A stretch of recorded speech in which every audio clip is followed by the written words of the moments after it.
میرے بھائیوں، اس زمانے میں یہ کافر بادشاہ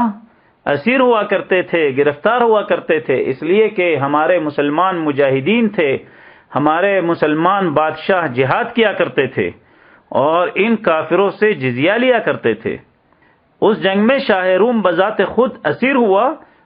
اور ایک مدت بعد اسے اس شرط پر رہا کیا گیا کہ وہ سلجوقی سلطان کو جزیہ ادا کرے گا سالانہ۔ اور یہ بات اس حقیقت کی عکاسی کرتی ہے کہ روم کے بہت زیادہ علاقوں نے مسلم ریاست یعنی سلجوقی سلطنت کے سامنے سر جھکا دیا تھا۔ عظیم سلجوقی سلطنت کے کمزور ہونے کے بعد کئی سلجوقی ریاستیں سامنے آئیں،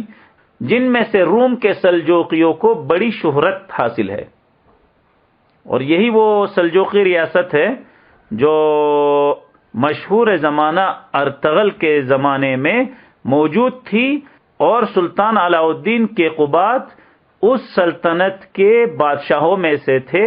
جن کی وفات یا شہادت کے بعد یہ سلجوقی سلطنت آہستہ آہستہ ختم ہو گئی اور منگولیوں نے مکمل طور پر اس پر کنٹرول حاصل کر لیا۔ پھر اس کے بعد عثمانیوں کو اللہ تعالیٰ نے ترقی دی اور یہ سلطنت عثمانیہ قائم ہوئی۔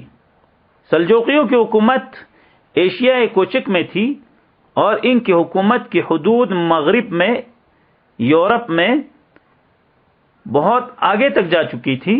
حتیٰ کہ رومانیہ کی حکومت ان کے سامنے بے بس تھی۔ 8ویں صدی ہجری یعنی 14ویں صدی عیسوی میں روم کے سلجوقیوں کی جگہ عثمانیوں نے لے لی اور قسطنطنیہ کی فتح کی کوششیں ایک بار پھر شروع ہو گئی۔ اس کی ابتدا اس وقت ہوئی جب بایزید، جنہیں یلدرم یعنی آندھی اور طوفان کہا جاتا تھا،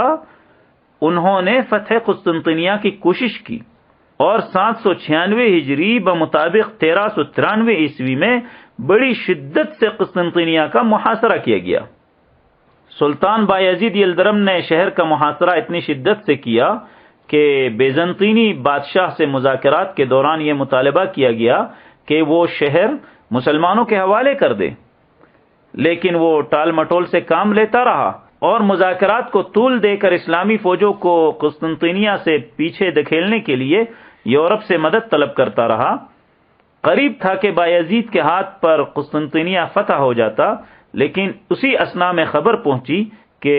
منگولیوں نے تیمور لنگ کی قیادت میں عثمانی علاقوں پر حملہ کر دیا ہے اور ان علاقوں میں فتنہ و فساد کا بازار گرم کر رکھا ہے۔ سلطان بایزید کو مجبوراً محاصرہ اٹھانا پڑا اور اپنی فوجوں کو لے کر منگولوں سے جنگ کرنے کے لیے پیچھے ہٹنا پڑا۔ منگولوں کے خلاف فوج کشی میں بھی سلطان بایزید نے خود قیادت کی اور انقرہ کے مقام پر دونوں مسلم فوجوں کے درمیان گھمسان کی جنگ ہوئی، اس لیے کہ اس وقت یہ منگولی مسلمان ہو چکے تھے، لیکن آپس کی چپقلشوں اور اختلافات کی وجہ سے یہ جنگ ہوئی ہے۔ بالآخر بایزید کی فوجوں کو شکست ہوئی، سلطان بایزید تیمور کے ہاتھوں گرفتار ہوئے اور قید کی حالت میں 1402 کو اس دنیا سے رخصت ہو گئے۔ نتیجتاً دولت عثمانیہ افتراق و انتشار کا شکار ہو گئی اور فتح قسطنطنیہ کی سوچ کچھ وقت کے لیے مدھم پڑ گئی۔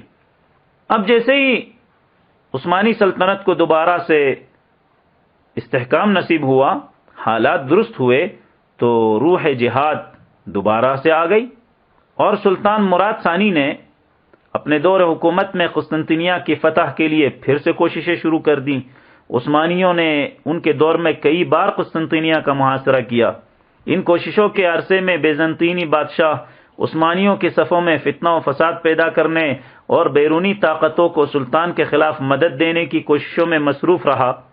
اور اس طرح نصرانی بادشاہ سلطان کو اپنے مقصد سے، جس پر وہ بہت حریص تھے، غافل رکھنے میں کامیاب رہا۔ عثمانی اپنے ارادوں کو پورا نہ کر سکے